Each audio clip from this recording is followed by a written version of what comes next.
Hello everyone, welcome to VIPIS academy. Last వీడియోలో కొన్ని objection చూసాం కదండి, సైన్స్ అండ్ టెక్నాలజీ రిలేటెడ్. ఫర్దర్గా ఇంకేమున్నాయని చూద్దాం. అండ్ ఒక క్లారిటీ కూడా ఇస్తాను ఇక్కడ రిగార్డింగ్ బయోజియోకెమికల్ సైకిల్ క్వశ్చన్. అయితే biogeochemical cycle in which the main reservoir is not the soil అన్నాడు. నాట్ ద సాయిల్ అన్నాడు. ఇక్కడ మనకు ఆప్షన్స్ వచ్చేసి సల్ఫర్ సైకిల్ ఇచ్చాడు, నైట్రోజన్ సైకిల్ ఇచ్చాడు, ఫాస్ఫరస్ సైకిల్ ఇచ్చాడు, కాల్షియం సైకిల్ ఇచ్చాడు. లాస్ట్ వీడియోలో నేను ఫాస్ఫరస్ సైకిల్ అని ఆన్సర్ చెప్పాను. అయితే ఇక్కడ నైట్రోజన్ సైకిల్ కూడా ఉంటుంది. ఎందుకంటే మనం బయోజియోకెమికల్ సైకిల్స్ గురించి చూస్తే టూ టైప్స్ ఆఫ్ సైకిల్స్ ఉంటాయి. టూ టైప్స్ ఆఫ్ సైకిల్స్ చూడండి. Types of nutrient cycles, biogeochemical cycles, gaseous cycle ఒకటి, సెడిమెంటరీ సైకిల్ ఒకటి. గ్యాసియస్ సైకిల్ వచ్చేసి రిజర్వాయర్ వచ్చేసి మెయిన్గా అట్మాస్ఫియర్ ఉంటుంది అనమాట ఇక్కడ, ఆర్ ది హైడ్రోస్పియర్ ఉంటుంది gaseous cycle. So water cycle కానీ దానికి ఏంటంటే హైడ్రోస్పియర్ మెయిన్గా, and carbon cycle, nitrogen cycle, methane, ఇవన్నీ ఏంటంటే అట్మాస్ఫియర్ అనేది మెయిన్ రిజర్వాయర్ ఇక్కడ గ్యాసెస్ సైకిల్స్. అండ్ ఇంకో టైప్ ఆఫ్ సైకిల్స్ వచ్చేసి సెడిమెంటరీ సైకిల్స్. రిజర్వాయర్ వచ్చేసి ఎర్త్స్ క్రస్ట్ అనమాట ఇక్కడ, ఎర్త్ క్రస్ట్ ఇక్కడ. ఓకేనా, సాయిల్ ఓన్లీ అని కాదు, ఎర్త్ క్రస్ట్ ఇక్కడ. ఫాస్ఫరస్ సైకిల్ ఉంటుంది, అండ్ సల్ఫర్ సైకిల్ ఉంటుంది, కాల్షియం సైకిల్ ఉంటుంది, మెగ్నీషియం సైకిల్స్ ఉంటుంది ఇట్లా. సో ఇవన్నీ సెడిమెంటరీ సైకిల్స్ ఇవి. అయితే క్వశ్చన్లో ఇచ్చిన దాని ప్రకారం మిగతావన్నీ సెడిమెంటరీ సైకిల్స్ ఉన్నాయి, ఓన్లీ నైట్రోజన్ సైకిల్ మాత్రం గ్యాసెస్ సైకిల్ ఉందన్నమాట. సో మిగతావన్నీ సెడిమెంటరీ సైకిల్స్. అందుకే నైట్రోజన్ సైకిల్ అనేది ఆప్షన్. అయితే నైట్రోజన్ సైకిల్తో పాటు ఫాస్ఫరస్ సైకిల్ కూడా ఆన్సర్ అవుతుంది ఇక్కడ. ఎందుకంటే ఇక్కడ చూడండి, నాట్ ది సాయిల్ అన్నాడు ఇక్కడ, main reservoir is not the soil అన్నాడు. అయితే ఈవెన్ ఫాస్ఫరస్ సైకిల్ కూడా మెయిన్ ఏంటంటే వెదరింగ్ ఆఫ్ రాక్స్ అనమాట మెయిన్గా. ఎందుకంటే ఆ ఫాస్ఫరస్ రాక్స్ అనేది రిజర్వాయర్స్ వాటికి. రాక్స్ ఈ వెదరింగ్ అవ్వకపోతే ఫాస్ఫరస్ రాక్స్ అనేది, ఫాస్ఫర్ అనేది సైకిల్లో ఎంటర్ అవ్వదు. సో మెయిన్ రిజర్వాయర్ రాక్స్ ఇక్కడ. అందుకే చెప్పాను నేను ఫాస్ఫరస్ సైకిల్ ఉంటుంది అసలు అనేది. సో దాంతోపాటు నైట్రోజన్ సైకిల్ మెయిన్గా, ఎవరైతే నైట్రోజన్ సైకిల్ ఆన్సర్ పెట్టినో వాళ్ళు ఆబ్జెక్ట్ చేయండి, అండ్ ఫాస్ఫరస్ సైకిల్ పెట్టిన వాళ్ళు కూడా ఆబ్జెక్ట్ చేయండి ఇది క్వశ్చన్ అనేది. ఓకేనా, అండ్ దీని రిలేటెడ్ ఆథెంటిక్ సోర్సెస్ కూడా మీరు అప్లోడ్ చేయొచ్చు. ఇక్కడ చూడండి, ఇది ఈ గ్యాన్ కోర్స్ యొక్క మెటీరియల్ అనమాట. సో గవర్నమెంట్ సోర్సెసే కాబట్టి ప్రాబ్లం ఏమి ఉండదు.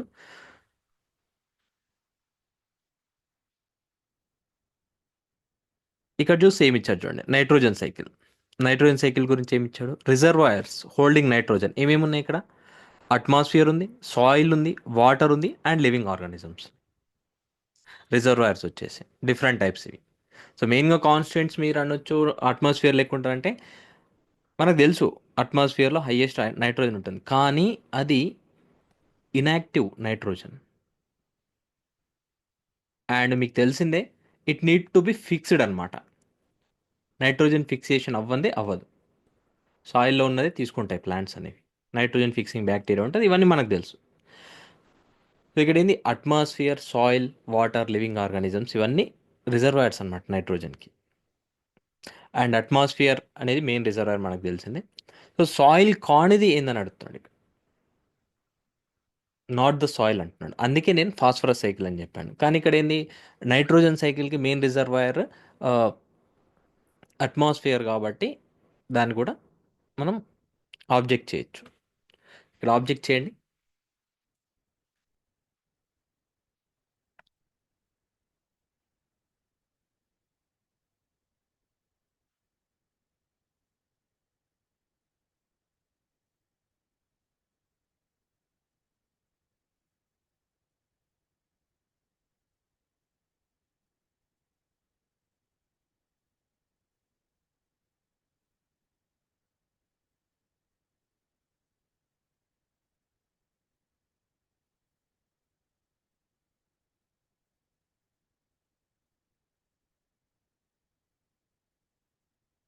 ఇక్కడ చూడండి, రిజర్వాయర్స్ వచ్చేసి రాక్స్ అనమాట మెయిన్గా.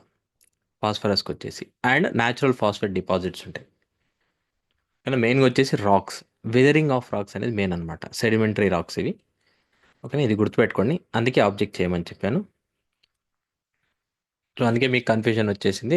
నైట్రోజన్ సైకిల్ అనేది గ్యాసియస్ సైకిల్ కాబట్టి on the face of it direct వాళ్ళ ఉద్దేశం కూడా అదే ఉంటుంది. గ్యాసియస్ సైకిల్స్ ఒకటి ఇచ్చేసి మిగతా అన్ని సెడిమెంటరీ సైకిల్స్ ఇచ్చారు. కానీ ఫాస్ఫరస్ సైకిల్లో మనకి ఏంటంటే సాయిల్ అనేది మెయిన్ రిజర్వాయర్ కాదు, రాక్స్ అనమాట.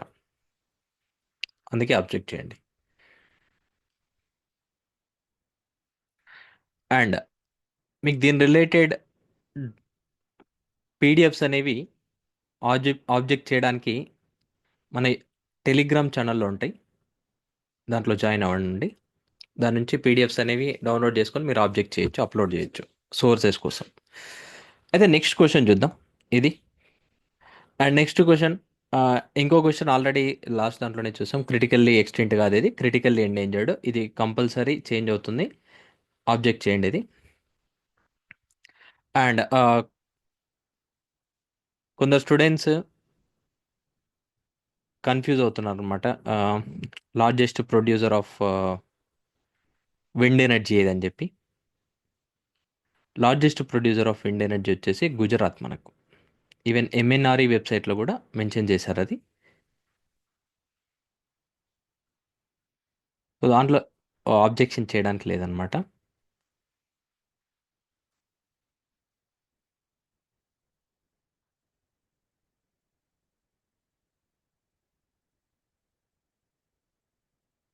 ఇక్కడ చూడండి కనబడుతుంది కదా, ఈ డేటా చూడండి. ఇది ఏంటంటే ministry of new and renewable energy website, దాంట్లో మెన్షన్ చేసిన డేటా అనమాట ఇది. దాంట్లో మెన్షన్ చేసిన డేటా ప్రకారం చూడండి, విండ్ పవర్ విండ్ పవర్ చూడండి, హైయెస్ట్ వచ్చేసి గుజరాత్. ఇక్కడ గుజరాత్ వచ్చేసి 12,509 మెగావాట్స్ ఫస్ట్. ఓకేనా, నెక్స్ట్ వచ్చేసి తమిళనాడు అనమాట. ఇక్కడ కన్ఫ్యూజ్ అవుతున్నారు అందరు. సో ఫస్ట్ గుజరాత్, సెకండ్ వచ్చేసి తమిళనాడు విండ్ పవర్లో.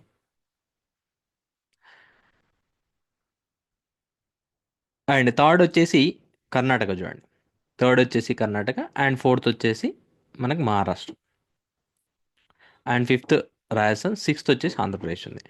ఇది. సో కన్ఫ్యూజ్ అవ్వకండి, గుజరాత్ కరెక్టే ఆన్సర్ అనేది.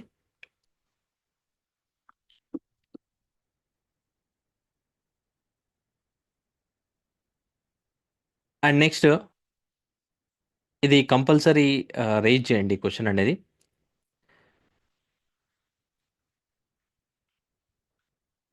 నాకు క్వశ్చన్ వచ్చేసి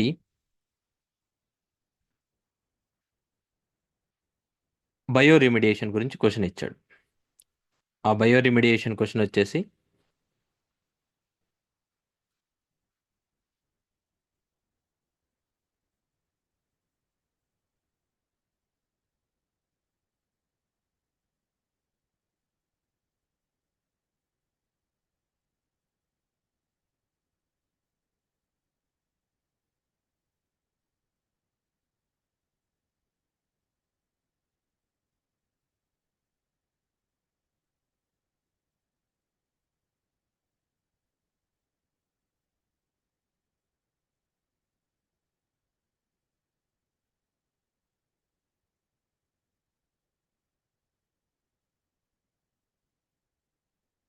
అండ్ కొందరు అడుగుతున్నారు ఆయుష్మాన్ భారత్ డిజిటల్ మిషన్లో శాండ్ బాక్స్ కదని చెప్పి. శాండ్ బాక్స్ ఉంటుంది. సో ఈ మూడు ఉంటాయి అన్నమాట. ఓకేనా, సో హెల్త్ ఐడి ఉంటుంది, హెల్త్ కేర్ ప్రొఫెషనల్ రిజిస్ట్రేషన్ ఉంటుంది, శాండ్ బాక్స్ ఉంటుంది. ఆరోగ్య మిత్ర అనేది ఆయుష్మాన్ భారత్కి సంబంధించింది అది. ఓకేనా, ఆయుష్మాన్ భారత్ డిజిటల్ మిషన్ కాదు, ఆ క్లారిటీ అనేది ఉండాలి ఇక్కడ. వాళ్ళు అడిగింది digital machine.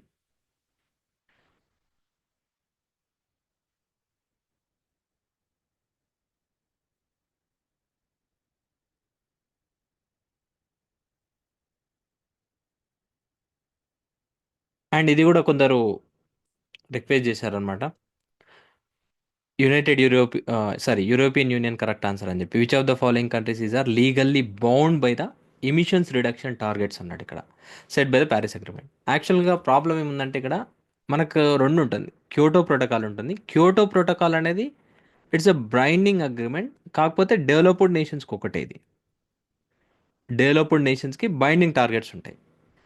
Okay, binding targets ఉంటాయి ఇక్కడ. కానీ ప్యారిస్లో ఏమైందంటే బైండింగ్ అగ్రిమెంట్ అయినా కూడా టార్గెట్స్ అనేవి లేవు, ఎవరు యాక్సెప్ట్ చేయలేదు. సో అందుకే నన్ ఆఫ్ దీస్, గుర్తుపెట్టుకోండి ఇది, ఎమిషన్ రిడక్షన్ టార్గెట్స్ అనేవి లేవు దీంట్లో ప్యారిస్ అగ్రిమెంట్లో. అదే క్యోటో ప్రోటోకాల్ ఉండే.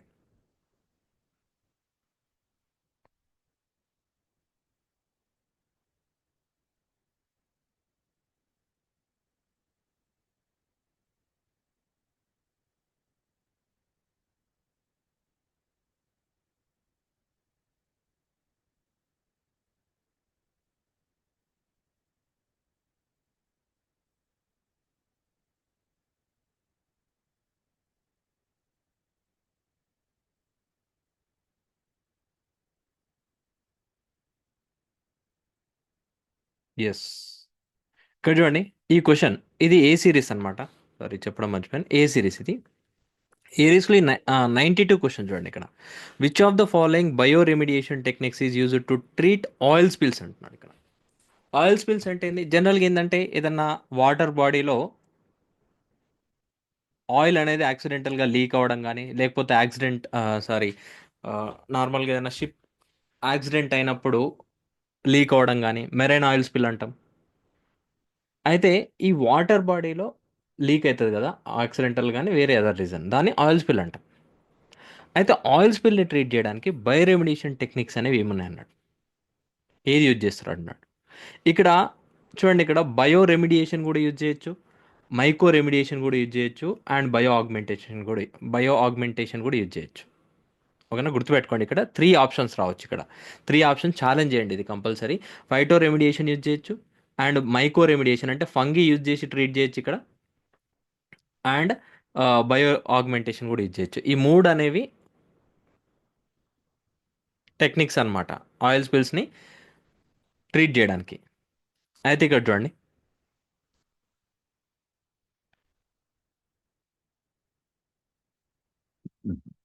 ఇక్కడ చూడండి, fungi assisted bio remediation methods.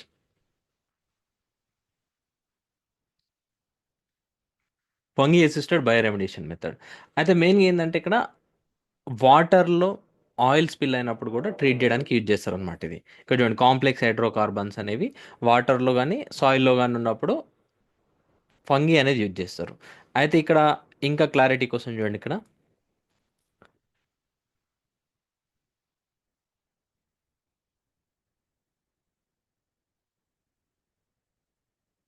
ఇక్కడ చూడండి, బయోరెమిడియేషన్ ఆఫ్ ఆయిల్ స్పిల్స్. ఈ బయోరెమిడియేషన్ టెక్నిక్స్లో మనకి ఏంటంటే numerous species such as algae, fungi and bacteria may break down oil in soils and or water. ఇక్కడ వాటర్లో కూడా ఆయిల్ స్పిల్ని ట్రీట్ చేయడానికి యూజ్ చేస్తారనమాట, గుర్తుపెట్టుకోండి ఇది. సో వాటర్ ఆర్ సాయిల్, అందుకే ఫంగీ కూడా ఉంటుంది. మైకో రెమిడియేషన్ అంటాం దాన్ని. మైకో రెమిడియేషన్ అంటే ఫంగీ యూజ్ చేయడం అనమాట. సో ఇక్కడ చూడండి, కొన్ని type of sorry microorganisms fungi use చేస్తారు ఇక్కడ. ఇక్కడ చూడండి, ఫంగస్ ఏది యూజ్ చేస్తారు మెయిన్గా, ఎలాంటి టైప్ ఆఫ్ ఫంగస్ యూజ్ చేస్తారు ఇక్కడ. ఎగ్జాంపుల్ చూడండి, ఇక్కడ ఆయిల్ని ట్రీట్ చేయడానికి, ఆయిల్ స్పిల్ని ట్రీట్ చేయడానికి యూజ్ చేస్తారు. అండ్ ఇంకొకటి ఏంది, ఫైటో రెమిడియేషన్ కూడా. Phyto remediation of crude oil spills in aquatic ecosystem చూడండి, అంటే ఫైటో రెమిడియేషన్ కూడా యూజ్ చేస్తారు. అందుకే ఇది ఆబ్జెక్ట్ చేయండి. ఈ డాక్యుమెంట్స్ అనేవి షేర్ చేస్తాం. ఇది సైన్స్ డైరెక్ట్ వెబ్సైట్లో ఉంటుంది. ఇలాంటి జనరల్ క్వశ్చన్స్ అనమాట మనం క్లెయిమ్ చేసుకోవచ్చు ఇక్కడ. సైన్స్ డైరెక్ట్ వెబ్సైట్లో ఉంటుంది. క్లియర్గా ఇచ్చాడు, phyto remediation, micro remediation, bio augmentation ఇవన్నీ యూజ్ చేస్తారనమాట ఆయిల్ స్పిల్ కోసం. ఇది కంపల్సరీ రీచ్ చేయండి. ఇది 3 ఆన్సర్స్ పాసిబిలిటీస్ ఉన్నాయి ఇక్కడ. ఇక్కడ 3 ఆన్సర్స్ వచ్చే ఛాన్స్ ఉంది, అందుకే కంపల్సరీ రీచ్ చేయండి అంటాను.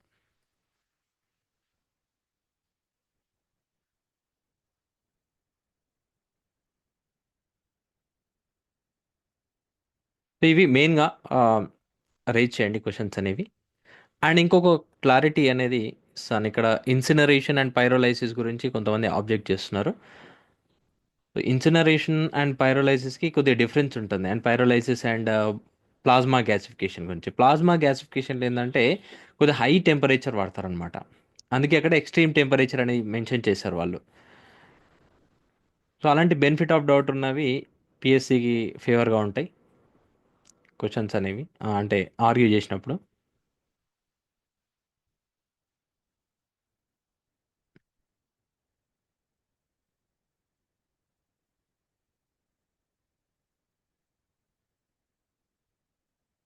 ఇక్కడ చూడండి, type of solid waste management అని ఇచ్చిండు.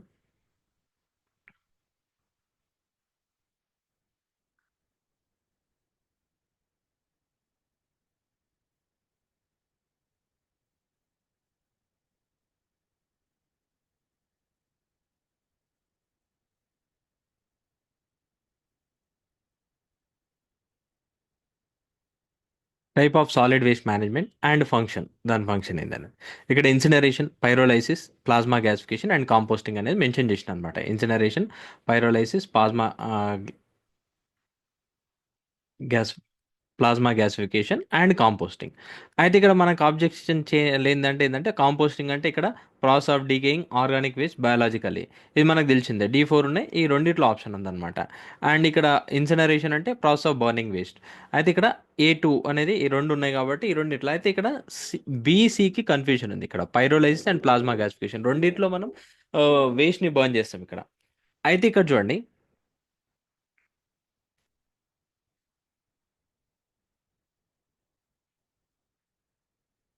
ఇక్కడ చూస్తే పైరోలైసిస్ అంటే ఏంది ఇక్కడ, it is a thermal waste method. ఇక్కడ సరే, ఇక్కడ థర్మల్ వేస్ట్ మెథడ్,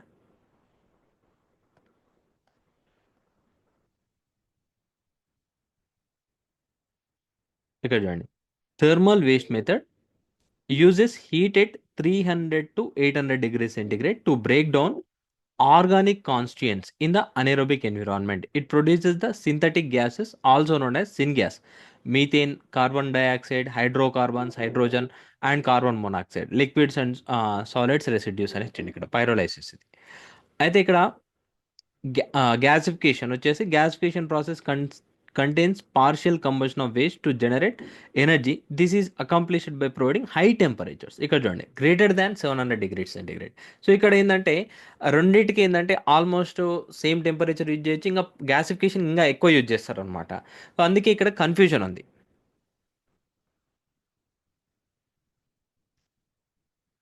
అందుకే ఈ క్వశ్చన్లో మనకు కన్ఫ్యూజన్ ఉందన్నమాట. సో ఇక్కడ పైరోలైసిస్ కానీ ప్లాస్మా గ్యాసిఫికేషన్ ఈ రెండిట్లో ఏదన్నా అవ్వచ్చు అని చెప్పి, అంటే conversion of recyclable waste to carbon based fuels. ఇక్కడ కార్బన్ బేస్డ్ ఫ్యూయల్స్ రెండిట్లో వస్తుంది, ప్లాస్మా గ్యాసిఫికేషన్లో వస్తుంది, పైరోలైసిస్లో కూడా వస్తుంది అనమాట. సో ఇక్కడ మీరు కావాలనుకుంటే రేజ్ చేయొచ్చు ఇది కూడా, ఎందుకంటే 2 ఉండే ఛాన్స్ ఉంది ఇక్కడ. 2 అండ్ 3 రెండు అయ్యే ఛాన్స్ ఉందన్నమాట ఇక్కడ ఆన్సర్ అనేది. అండ్ దాని రిలేటెడ్ పీడిఎఫ్ కూడా టెలిగ్రామ్లో అప్లోడ్ చేస్తాం. ఇక్కడ చూడండి, ఇది క్లాస్లో అయిపోయింది.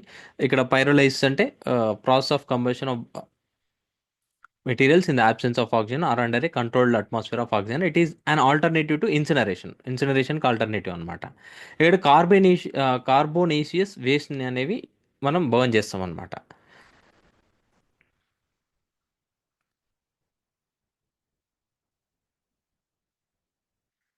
And pyrolysis process, plasma gasification అంటే it is an extreme thermal process. ఇది అనమాట ఇక్కడ ఎక్స్ట్రీమ్ థర్మల్ ప్రాసెస్. ఇది అంటే టెంపరేచర్ ఎక్కువ యూజ్ చేస్తాం. It uses combination of electricity and high temperatures using plasma without combustion, which converts organic matter into a syngas. Synthetic gas convert అవుతుంది అనమాట ఇది. సో ఇక్కడ ఏంది, ప్లాస్మా గ్యాసిఫికేషన్ అనేది ఎక్స్ట్రీమ్ టెంపరేచర్ ఇక్కడ. అందుకే వాళ్ళు అలా మెన్షన్ చేశారు. కానీ రెండిట్లో పైరోలైసిస్లో కూడా మనం కొన్నిసార్లు ఏంటంటే హై టెంపరేచర్స్ యూజ్ చేస్తాం, అంటే సేమ్ ప్లాస్మా గ్యాసిఫికేషన్లో ఎంప్లాయ్ చేసుకున్నట్టు. ఇక్కడ కావాలంటే మీరు ఛాలెంజ్ చేయండి, ఈ క్వశ్చన్ కూడా ఆబ్జెక్ట్ చేయండి. ఎందుకంటే ఎవరైతే ఎగ్జామ్ కండిషన్స్లో ఆ దాంట్లో మనం ఏం చేస్తాం అంటే, ఓకే ఇది ఉంది కదా అని చెప్పి ఆప్షన్ పెట్టేస్తాం. రెండింటికి మరీ అంత మైన్యూట్ డిఫరెన్స్ అనేది ఉండదని చెప్పి. యాక్చువల్గా ఏంది, ఎక్స్ట్రీమ్ హై టెంపరేచర్స్ అంటే ఇది ప్లాస్మా గ్యాసిఫికేషన్లో ఎక్కువ యూజ్ చేస్తాం. కానీ ఈవెన్ కొన్ని టైమ్స్ ఏంటంటే పైరోలైసిస్లో కూడా యూజ్ చేయొచ్చు టెంపరేచర్ అనేది గ్రేటర్ దాన్ 700, 800 అట్లా. సో అందుకే ఆబ్జెక్ట్ చేయాలనుకుంటే చేయండి ఇది. సో ఇవి మెయిన్‌గా సైన్స్ అండ్ టెక్నాలజీలో ఉండే అబ్జెక్షన్స్. అండ్ ఈ నైట్రోజన్ సైకిల్ గురించి చాలా వరకు అందరూ నైట్రోజన్ సైకిల్ అనేది కామెంట్ చేస్తున్నారు. అయితే నైట్రోజన్ సైకిల్ అనేది రిజర్వాయర్ సాయిల్ కూడా ఉంటుందని చెప్తున్నాను. కానీ మెయిన్ రిజర్వాయర్ అనేది అట్మాస్ఫియర్ ఇక్కడ. అయితే ఇక్కడ గ్యాసియస్ సైకిల్ అండ్ సెడిమెంటరీ సైకిల్స్‌ని డిఫరెన్షియేట్ చేయడానికి వాళ్ళు క్వెషన్ అలా ఇచ్చారు. ఓకేనా? క్వెషన్ అలా ఇచ్చారనమాట. 2 ఏది సెడిమెంటరీ సైకిల్, ఏది గ్యాసియస్ సైకిల్ అనేది ఇండైరెక్ట్‌గా. అయితే ఇక్కడేంది ఫాస్ఫరస్ సైకిల్ గూడా ఏందంటే సాయిల్ అనేది మెయిన్ రిజర్వాయర్ కాదు. అందుకే నేను ఫాస్ఫరస్ అని చెప్పాననమాట లాస్ట్ వీడియోలో. అండ్ నైట్రోజన్ సైకిల్ గూడా అవుతుంది. ఈ 2 అవుతుంది. ఆన్సర్ అనేది అందుకే ఆబ్జెక్ట్ చేయండి ఇది. ఓకే. Thank you everyone.